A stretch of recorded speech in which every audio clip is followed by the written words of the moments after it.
Bien, le but de ce petit tutoriel vidéo est de vous aider, de vous accompagner dans la construction de la figure qui est demandée dans l'activité. Le but final, c'est d'arriver à la figure qui est proposée dans la vidéo, à savoir celle-ci, qui est en fait une succession de rectangles d'or avec les constructions associées avec les carrés. Donc nous, on va commencer en fait par le rectangle de base que l'auteur Michael Launay a commencé à faire, c'est-à-dire vous avez un rectangle d'or ici, ici, ici, ici, et ensuite il a accolé un grand carré sur l'une des longueurs. C'est le grand carré que je suis en train de vous désigner ici. D'accord? Une fois que vous aurez compris ça, une fois que vous saurez faire ça, vous aurez compris les manipulations, il n'y aura pas de difficulté pour continuer à faire le reste, hein. Vous aurez les outils principaux. Donc là, c'est vraiment pour faire le démarrage pour ne pas rester coincé. Donc, on ouvre GeoGebra. Bon, je pense que c'est déjà fait. On peut éventuellement faire afficher la grille, ce qui va nous permettre de savoir où on travaille. Donc, clic droit, grille, voilà. Donc le rectangle d'or, en fait, c'est associé au nombre d'or. Normalement, au nombre d'or, vous avez dû réussir à voir, ou en tout cas à entendre dans la vidéo, qu'il s'appelle phi, PHI, et qu'il est égal à 1 plus racine de 5 sur 2. Alors on va noter comme ça, 1 plus,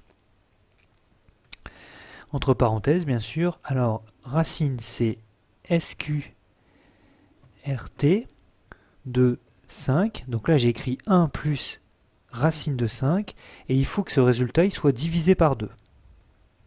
Voilà, donc j'ai créé mon nombre phi, mon nombre d'or. Je fais donc la même construction que dans la vidéo, donc il va falloir que je trace un rectangle de largeur 1 et de longueur phi. Donc là je vais zoomer un petit peu, voilà, histoire d'avoir bien toutes les données sous les yeux. Voilà, et ensuite je déplacerai le graphique, je l'agrandirai, enfin voilà, j'adapterai. Donc, la première dimension, je vais placer les points, c'est pas trop compliqué, puisqu'on sait qu'on doit avoir une largeur de 1, donc je prends le premier point, qui est ici, au niveau de l'origine, de coordonnées 0, 0, ça fonctionne, et la largeur, elle est là. Voilà. Donc ici, j'ai bien une largeur de 1 entre les deux. Maintenant, je voudrais une longueur de phi ici. Alors, comment faire pour reporter une longueur de phi?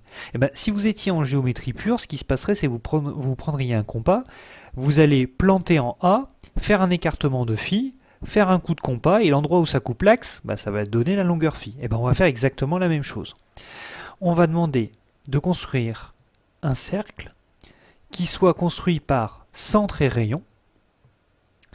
Alors, le centre, alors si vous ne savez plus comment ça fonctionne, vous mettez dessus et ça vous rappelle comment ça fonctionne. Donc là, on lit centre puis rayon. Donc je clique d'abord sur le centre.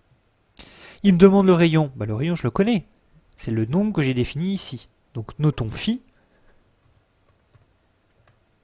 Voilà. J'ai fait mon coup de compas et je m'aperçois que ça vient couper l'axe des abscisses ici. Je vais créer l'intersection entre le cercle et l'axe des abscisses. Donc c'est dans le menu qui est ici, menu intersection, et si je me mets directement sur l'intersection, il va reconnaître. Hop, il l'appelle C. Bon, peu importe les noms qu'on donne, hein, à la limite, on s'en moque un petit peu. Et ben j'ai un bon démarrage là pour mon rectangle d'or. Pour compléter ceci, il va falloir que je trace un côté comme ça, un côté comme ça. Comment je vais faire? Je vais travailler par parallèle ou par perpendiculaire. Alors prenons, je sais pas moi, perpendiculaire, c'est le premier qui se présente. Donc je vais faire la perpendiculaire, qu'est-ce qu'on me demande de faire? Point, et ensuite le segment ou la droite. Donc je vais cliquer la perpendiculaire passant par C, perpendiculaire à l'axe des abscisses.